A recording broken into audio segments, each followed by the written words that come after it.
Saya pause dulu. Oke, setelah istirahat sebentar, capek juga ya. Sekarang kita akan atur routing karena di sini jaringannya ada 4 kan ya. Dengan beda jaringan otomatis kita tidak bisa mengirimkan paket dari jaringan satu ke jaringan 2 karena router ini belum dikonfigurasi. Baik, sebelumnya saya kasih note di sini ya untuk masing-masing apa pas Ethernet di router itu saya kasih note. Caranya klik note di sini, kemudian diklik di sini untuk IP address-nya 192 gitu ya. Fungsinya untuk apa? Supaya kita tidak pusing. NIC ini berapa, untuk yang ke jaringan 4 berapa, yang untuk ke jaringan 3 berapa gitu ya. Oke, jadi sudah saya tulis seperti ini. Saya zoom. Sekarang kita konfigurasi untuk, jadi logikanya gini ya, logikanya router ini sebagai pemeta ya, pembuat rute. Kalau misalkan dari jaringan satu itu mau ke jaringan 3, nah ini itu router ini akan mengarahkan melalui mana jalurnya gitu kan ya. Kalau mau ke jaringan 4, router ini akan memberikan arah, memberikan jalan atau bukan rute dari mana ke mana gitu ya. Nah, makanya di router ini kita harus konfigurasi. Cara konfigurasinya seperti ini. Klik sini, kemudian klik config, kemudian routing. Di routing ini kita pilih yang statik dulu, kita praktekkan yang statik dulu. Logikanya gini, network ini adalah network tujuan. Network tujuannya kan dari jaringan satu itu ada berapa? Satu, dua, tiga, ada 3 network ya. Dari jaringan ini yang terhubung ke jaringan satu kan ya, router satu tuh ada 4 tujuan, jaringan satu, jaringan 2, jaringan 3, dan jaringan 4. Makanya kita buat rutenya. Nah, rutenya caranya gini. Network itu adalah network tujuan. Mask itu adalah subnet mask. Next hop adalah dari kemana jalurnya, melalui pintu mana gitu ya. Nah, oke, kita coba untuk router satu itu berarti kan ada 3 jaringan ya, berarti kita harus tiganya kita setting. Untuk jaringan 2, nah untuk ke arah jaringan 2 kita masukkan networknya. Ingat-ingat, network untuk jaringan 2 itu adalah yang ini ya, yang sudah kita kasih label di atau not di jaringan 2 itu 192.168.1.96 untuk IP alamat jaringannya ya. Jadi kita ketikkan, makanya penting alamat jaringan ini kita perhatikan tadi ya kan. 96. Nah, 96 ya, sesuai dengan yang notepad. Untuk ke jaringan 2 itu network ID-nya yang ini. Gitu ya. Boleh di-copy sih sebetulnya. Tuh kan? Sorry. Kemana sih? Ke sini. Kemana sih? Ke sini ya. Jadi network tujuan adalah jaringan 2 dengan network ID 192.168.1.96 gitu. Selanjutnya mas ini subnet mas ya, sama 255 255 255 224. Sekarang isi next hop. Next hop ini adalah pintu masuk ke jaringan tersebut itu via mana. Nah, di sini kita lihat router kita terhubung yang 165 itu pintu keluarnya, kemudian pintu masuk ke jaringan ininya itu melalui ini pintu yang 66. Berarti untuk next hopnya kita isi dengan 1.66 begitu. Jadi paham ya, jadi 96 ini adalah tujuan jaringannya dan pintu masuknya melalui pintu mana gitu, tanpa memperhatikan ini pintu masuk jaringan yang ini yang 197 tidak diperhatikan sebenarnya. Yang penting Pak, kita bisa masuk dulu ke router ini aja gitu ya. Nah, urusan keseninya itu sebetulnya jaringan yang ini sudah pada connect sebetulnya, cuman karena ini beda ini, jadi harus di rute karena harus dipetakan seperti ini. Selanjutnya untuk menuju ke jaringan 3 yang memiliki network ID, kita geser network ID-nya 1.60 ya. Berarti di sini kita juga harus memasukkan satu lagi yaitu ke jaringan 3 160 ya, dan subnet masknya masih sama, dan next hopnya sama, masih sama, masuknya sama melalui 66 dari jaringan ini tuh, melalui jaringan melalui yang gateway 1.66. Jadi tinggal kita add lagi. Selanjutnya ya ke jaringan 4. Jaringan 4 itu ada berapa network ID-nya? 192, 168, 1.128. Jadi tinggal diubah ujungnya saja 128. Subnet mas sama, pintu masuknya juga sama, gateway sama. Next, oke, di add ya. Nah, berarti sudah ya, dari jaringan 1 ke 3 jaringan ini sudah kita daftarkan. Selanjutnya kita close. Nah, ini baru dari router 1, router 1 keluar. Selanjutnya bagaimana kalau dari sini ke sana? Nah, yang ini lebih simpel lagi karena jaringan tujuan jaringannya hanya ada satu, jadi cukup kita masukkan satu saja. Network tujuannya adalah berapa? Jaringan satu adalah di 1.32 ya. 32, subnet masih sama 255 255 224. Oke, durasinya sudah panjang sekali ini. Tapi jangan di next ya, jangan di skip ya. Ya, supaya tidak ada langkah yang tertinggal, nanti pusing. Next hopnya mana? Berarti next hop itu adalah pintu masuk ke jaringan ini, yaitu router yang satu itu, yang ini, yang router satu yang pas Ethernet yang untuk masuknya ya, yaitu 192.168.1.65. Jadi 65 di sini. Kita add. Nah, sudah masuk. Kita coba ping dari PC 1 di jaringan 1. Oke, masuk ke command prompt. Kita ping ya 192.168.1 titik. Coba ke gateway dulu deh. Gateway untuk jaringan 133 ya. Oke, saya ketik. Oke, reply prompt berarti sudah connect. Sekarang kita ke gateway atau ke pintu keluarnya yang 65. Reply juga. Oke, terus ke 66 sama, sudah reply. Sekarang kita cek ke IP address komputer yang di jaringan 2, contohnya yang 98 di 98 ya. Oke, reply juga ke 99, jaringan masih jaringan 2 ya. 99 reply tentunya. Sekarang pindah ke jaringan 3, yang jaringan 3 boleh ke gateway-nya dulu, boleh sebenarnya, silakan aja cek. Saya langsung aja ke PC yaitu 168 reply nggak? Nah, agak lama ini, kadang-kadang suka lama sih, 2 kali. Nah, ada yang salah kayaknya. Oke. Nah, kalau teman-teman ada yang mengalami kendala seperti itu, kemungkinan gateway di sini tidak diisi. Coba kita lihat ya. Gateway sudah ya, 161 sudah selesai. Kemudian routingnya juga ada gak ke jaringan 160, ada gak? 160 ada ya, via 66. Oke, kita coba ping dari lokal aja dulu, jangan-jangan komputer satunya lagi juga gak connect. Yang ini, oke, ini belum disetting ya. 168 169 224. Default gateway-nya berapa? Di 161.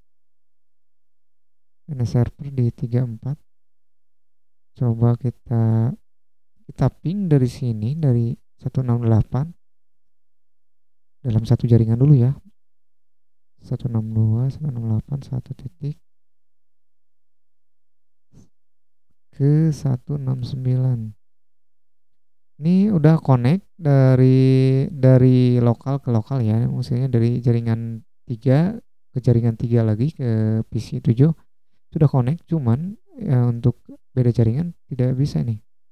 Kita coba ping lagi ke gateway dulu deh, ke sini ya, ke router gateway 161. Ternyata tidak connect. Jangan-jangan yang 161 nih gak ada. Kita cek pas Ethernet berapa 161 itu. Nah, ini jangan sampai salah ya. Pas Ethernet, coba kita hapus dulu. Aduh, saya lupa ya. Ini harus pakai kabel strike, kemudian kita pilih fast Ethernet 91, kita arahkan ke fast Ethernet 2.20. Ternyata fast Ethernet ini 2030 ya.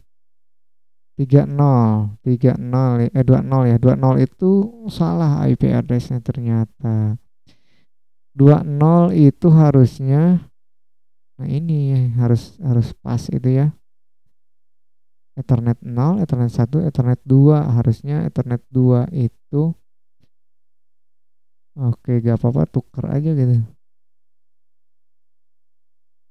Oke, jadi ini salah ya. Pas Ethernet 2 itu IP addressnya bukan 129.161. Jadi pengkabelan yang salah dan pengalamatan IP ketuker dengan jaringan 4. Oke, jaringan 4 harusnya bukan 161. Nah, ini salahnya. Tinggal di switch aja. Tinggal di switch aja, ini dimatikan dulu. Jaring yang 2 dengan yang 3 ketuker ya. 161 ini harusnya. Coba yang ketiga ini 192 129 ya. 129 untuk jaringan keempat.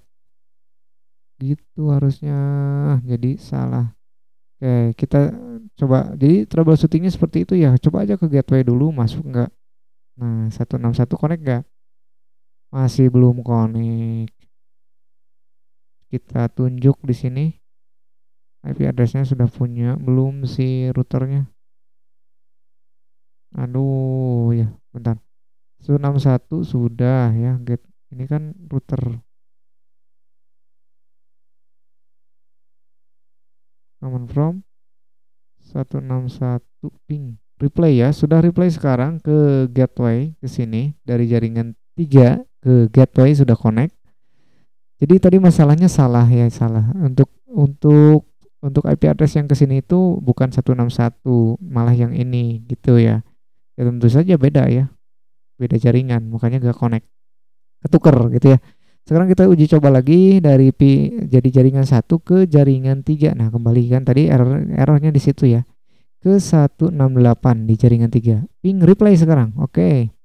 Ke web server 16 berapa? 1666 166 dan 166 166 web server ya. 166 belum connect. Nah, jangan-jangan double gateway-nya salah juga. 68 sudah, 67 69 69 69 belum connect. Kadang-kadang agak lama juga sih, ada yang 2 kali ping no kan connect ya. 2 kali ping baru connect. Ke 66 ke server belum. Cara tes uji coba ping belum.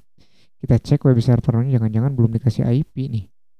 Interface 166 sudah, 224 sudah. Apa yang salah ya? Oke, default gateway-nya belum. Ya, gateway-nya 161. 161. DNS-nya 34. Coba deh, coba. Kalau betul berarti itu betul. Oh kan, default gateway-nya bingung dia. Gak ada kan. Adanya di setting ya, di global setting. Jadi tadi terlalu fokus ke sini ke interface, ternyata default gateway-nya kan gak ada di sini ya. Masuknya ke setting global, default gateway-nya masukin sesuai dengan default gateway pada jaringan tersebut. Jadi tetap sama, server juga harus dimasukkan default gateway. Untuk DNS sebetulnya tidak perlu karena web server tidak mungkin mengakses web server juga. Jadi kembali untuk setiap web server penting untuk masukkan default gateway.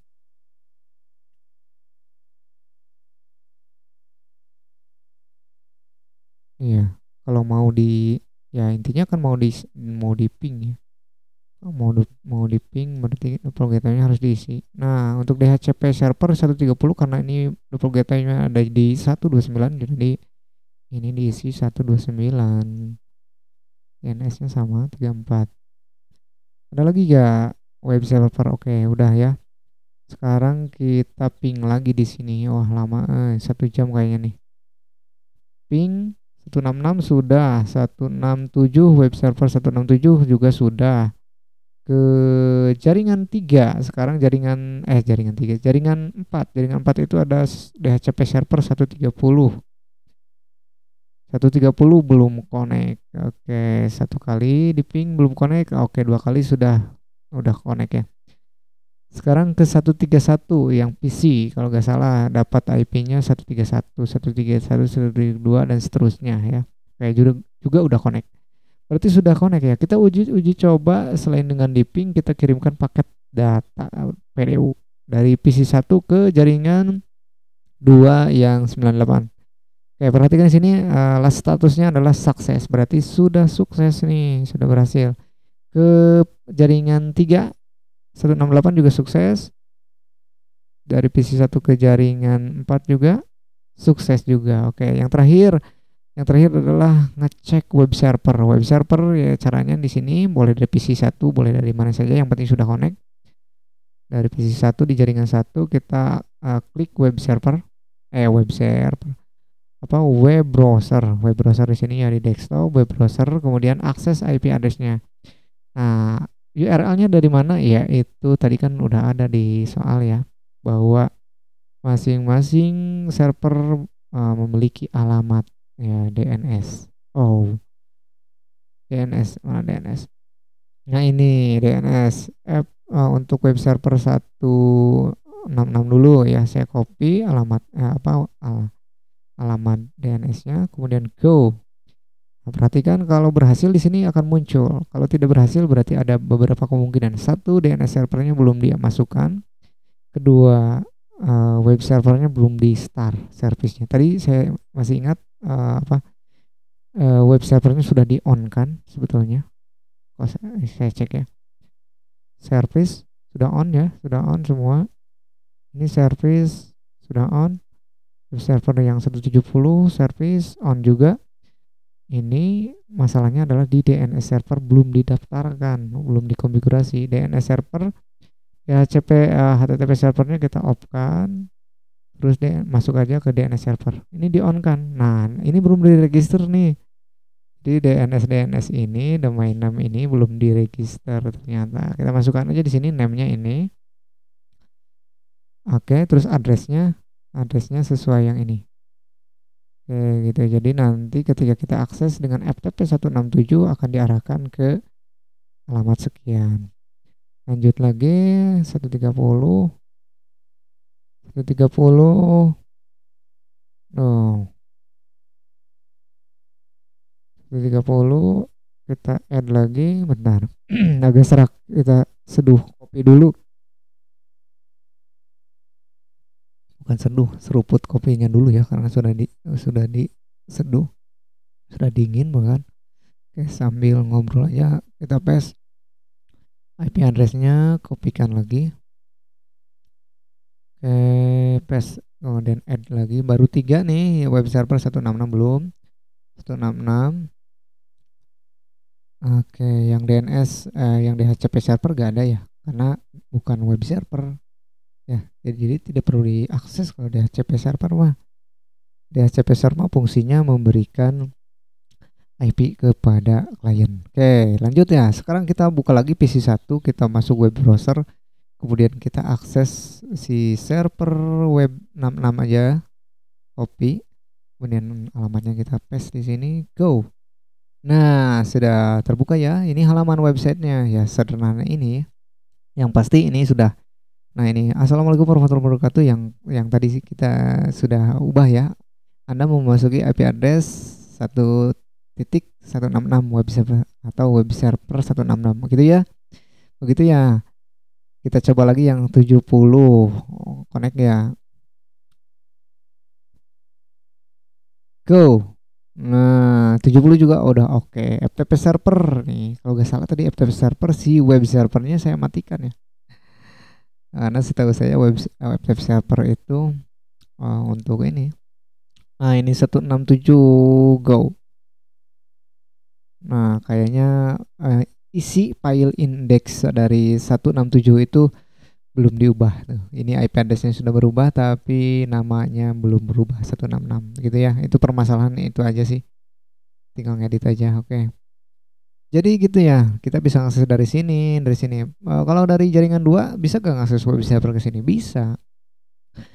Nggak bisa ya. Bisa desktop, web server kemudian kita ini. Jadi cara kerja DNS server itu gitu. Sebenarnya si PC ini nanyain dulu ke web DNS ke DNS server web 130 mana sih IP-nya, tolong diarahkan gitu mungkin kira-kira ya. Go. Nah, nanya dulu nih ke DNS server. Nanti tinggal tinggal balikin. 130 apa? Oh, 130 mah DHCP server atuh. Jangan yang DHCP server. Yang ini aja. DHCP server saya tidak nyalakan web servernya. 170 nanya ke DNS server ada gak? Oh, ternyata gak connect, guys. Kenapa ini 198 gak connect? Kita coba troubleshooting dulu ya. Troubleshooting kirim dari sini ke sini connect. Dari sini ke jaringan 1 connect. Dari sini ke 170 web server. 170 mana? Connect ya. Klik connect juga, tapi ketika diakses gak mau. Ini kemungkinannya apa coba teman-teman? Ada yang tahu gak? Oke, kemungkinan DNS servernya belum disetting. Ya, DNS servernya salah. Harusnya 34 ya. 34 IP address DNS server 34. Gitu ya. Itu buktinya kalau si web browser ini nanya ke DNS server, mana sih web 170, ternyata yang ditanyanya gak ada. Si 34-nya, 33-nya gak ada, dia gak tahu. Mas name unresolved down sih. Go lagi. Oke, agak-agak nunggu kayaknya. Itu ya. Jadi ketika salah ngisi DNS server, itulah yang terjadi. Ngulang dia, yang ditanyanya juga kan nggak ada. Nah, oke, ini mah betul. Kita coba yang DHCP nih, karena ini disetting secara DHCP, betul gak? Go. Oke, masuk ya. Oke, jaringan sudah jalan. Oke, yang printer. Nah, printer ini tujuannya sebetulnya untuk digunakan dari berbagai jaringan. Bisa nggak? Kalau kita kirim data dari sini ke printer. In progress, pilot. Berarti gimana ya? Gak bisa ya? Kalau dari sini ke dalam satu jaringan, sukses ya. Ini kayaknya harus disetting lagi atau memang printer itu tidak bisa diakses dari luar jaringan. Harus dalam satu jaringan, tapi bisa digunakan misalkan ngeprint dari sini, keluarnya dari sini gitu ya, dari di printer. Ngeprint dari PC manapun bisa gitu. Nah, ini permasalahan yang mungkin saya belum pecahkan. Gimana caranya ngakses printer yang di ruangan jaringan 4 misalkan, yang beda jaringan tapi bisa diakses gitu ya. Kalau dulu masih saya nyoba di lab, kemudian ngeprint di lab, kemudian printernya di TU ya bisa karena masih satu jaringan. Yang beda ruangan saja tapi sama-sama satu jaringan. Bisa ya. Itu jadi kesimpulannya gitu ya dari awal sampai akhir. Mohon maaf kalau ada kata-kata yang malah memusingkan. Ini durasi sudah berapa? Udah 1 jam 19 menit. Sudah panjang sekali tapi memang gak bisa singkat ya. Gak bisa singkat. Oke, terima kasih mungkin yang sudah nyimak. Mohon maaf semua kekurangan. Saya juga sama masih belajar ya. Akhir kata dari saya, wassalamualaikum warahmatullahi wabarakatuh.